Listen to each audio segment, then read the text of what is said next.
नमस्कार दोस्तों, AD classes में आपका स्वागत है। मैं बी आर यादव। हम आज चर्चा करेंगे सीबीडीसी की।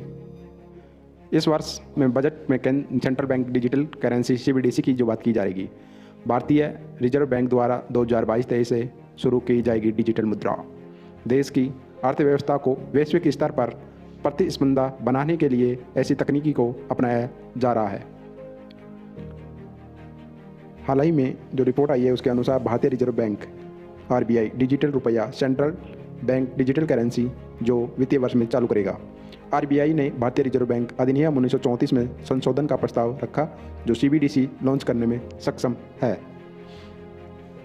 दोस्तों, जो सीबीडीसी है उसको भारतीय रिजर्व बैंक लॉन्च करने जा रहा है। इसके काफ़ी बेनिफिट्स हैं, तो आज हम इस पर चर्चा कर रहे हैं। क्या है और क्या नहीं है वो हम जानते हैं। सीबीडीसी की अगर बात की जाए तो काफ़ी बेनिफिट है।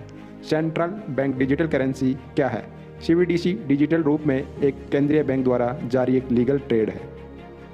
सीबीडीसी कागजी मुद्रा का एक डिजिटल रूप है और किसी भी नियामक संस्था द्वारा संचालित नहीं होने वाली डिजिटल करे जो क्रिप्टो करेंसी के विपरीत केंद्रीय बैंक द्वारा जारी और समर्थक वैध मुद्रा है। यह फिएट मुद्रा के समान है और फिएट मुद्रा के द्वारा 1-to-1 विनिमय योग्य है। फिएट मुद्रा राष्ट्रीय मुद्रा है जो किसी वस्तु की कीमत जैसे सोना और चांदी की कीमत पर नहीं आंकी जा सकती। दोस्तों, भारत में आरबीआई करेगा डिजिटल मनी की निगरानी।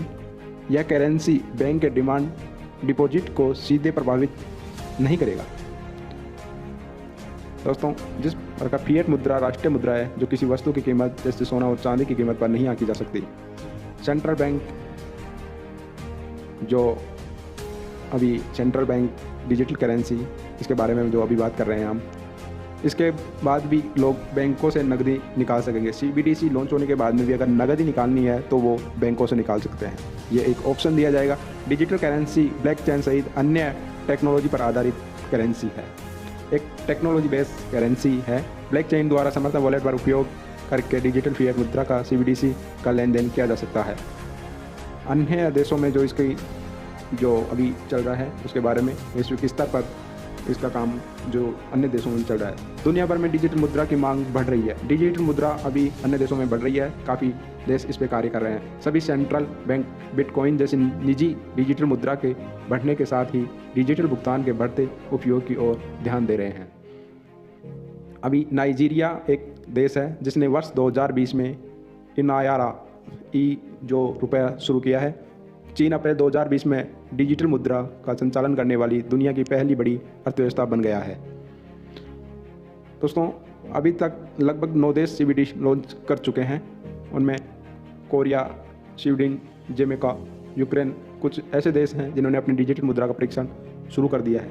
कई और जल्दी ही शुरू और इसका अनुसरण भी कर रहे हैं। फाइटिंग देश में दक्षिण अफ्रीका, सऊदी अरब, संयुक्त अरब अमीरात, चीन, रूस, स्वीडन, मलेशिया, सिंगापुर और थाईलैंड भी इसमें शामिल हैं। ये देश जो डिजिटल मुद्रा को लेकर इनकी स्थिति है वो है जो अभी इस पे कार्य कर रहे हैं। डिजिटल मुद्रा पे जो इसकी चुनौतियां भी हैं और इस पे जैसे वैश्विक स्तर पर इसका उपयोग किया जा रहा है। महावा अपनी राष्ट्रव्यापी सीबीडीसी $100 लॉन्च करने वाली पहली अर्थव्यवस्था है। महावा की जो बात की जाए तो उसमें सबसे पहले अगर जो अपनी अर्थव्यवस्था में सीबीडीसी लॉन्च किया है उसने वो सबसे पहली अर्थव्यवस्था है। नाइजीरिया एक और देश है जिसने 2020 में डिजिटल करेंसी शुरू की और अप्रैल 2020 में चाइना ने अपनी डिजिटल मुद्रा चालू की। संचालन करने वाली पहली बड़ी अर्थव्यवस्था है। सेंट्रल बैंक डिजिटल करेंसी के बेनिफिट्स, इसमें लगभग किसी भी प्रकार का सेटलमेंट रिस्क नहीं है। कैश की जगह डिजिटल मनी से पेमेंट हो सकेगा। कैश की जगह जो डिजिटल करेंसी के रूप में पेमेंट हो सकेगा। इसमें जो परंपरा और नैमिषिक जो जिसका संयोजन है वो नहीं है। सीबीडीसी मुद्रा प्रबंध लागत को कम करके धीरे धीरे आभासी मुद्रा की ओर एक सांस्कृतिक बदलाव ला सकता है। सीबीडीसी की परिकल्पना दोनों पक्षों के सर्वश्रेष्ठ को साथ लाने के लिए की गई है, जहां क्रिप्टो करेंसी जैसी डिजिटल रूप की सुविधा व सुरक्षा और ये जो पारंपरिक बैंकिंग प्रणाली का विनिमय और आरक्षित और धन परिसंचरण शामिल है दोस्तों। इसकी सीमा CBDC एक वैश्विक प्रभुत्व समर्थक घरेलू भुगतान और निपटान प्रणाली को आंशिक रूप से कागजी मुद्राओं को प्रतिस्थापित करने के लिए एक आसान साधन प्रदान कर सकता है। इसका उपयोग सीमा पार भुगतान के लिए किया जा सकता है और सीमा का भुगतान निपटाने के लिए बैंकों को महंगे नेटवर्क की आवश्यकता समाप्त कर सकता है। डिजिटल मुद्रा की जो चुनौतियां हैं, डिजिटल करेंसी के सामने टेक्नोलॉजी के दुरुपयोग की एक बड़ी चुनौती है। टेक्नोलॉजी के कारण फ्रॉड और स्कैम की संभावनाएं काफ़ी होती हैं और उन संभावनाओं के कारण ही टेक्नोलॉजी में काफ़ी जो CBDC की जो मुद्रा रहेगी उसमें लॉस होने की संभावना रहती है। इसमें जो साइबर क्राइम होते हैं वो भी इसमें, लेकिन इसके रोकने के लिए साइबर जो पुलिस थाने बनाए जाएंगे उनमें ये काम किया जाएगा। इस करेंसी के इस्तेमाल के लिए पूरे देश में इंटरनेट की अच्छी स्पीड ज़रूरी है, इसीलिए तो 5G का उपयोग किया जा रहा है। 5G आने से इस करेंसी में चालू करने में जनता को बेनिफिट रहेगा, कस्टमर कभी भी इसमें परेशान नहीं रहेगा। टेक्नोलॉजी के जो असाइनमेंट वगैरह हैं उनमें आवश्यकता रहेगी उनकी। आगे की राहें जो क्या रहेंगी, CBDC मनी जल्दी ही लीगल तरीके से लागू होगा। डिजिटल मनी ब्लॉकचेन टेक्नोलॉजी पर आधारित है। इसका रेगुलेशन सेंट्रल बैंक द्वारा साइबर हमलों से बचाव जरूरी। CBDC की व्याप्त कमियों को दूर करने के लिए भुगतान और निपटान प्रणाली में सुधार के लिए इसका भुगतान केंद्रित उपयोग होना चाहिए, तब यह मध्यस्थता के जोखिम और इसके प्रमुख मौद्रिक नीति प्रभावों से बचने के लिए मूल्य के भंडार के रूप में सेवा को दूर हो सकता है। केंद्रीय बैंक के पास केंद्रित प्रणाली में संग्रहित डेटा से उत्पन्न भारी सुरक्षा और जोखिमों को उल्लंघन रोकने के लिए मजबूत डेटा प्रणाली होनी चाहिए।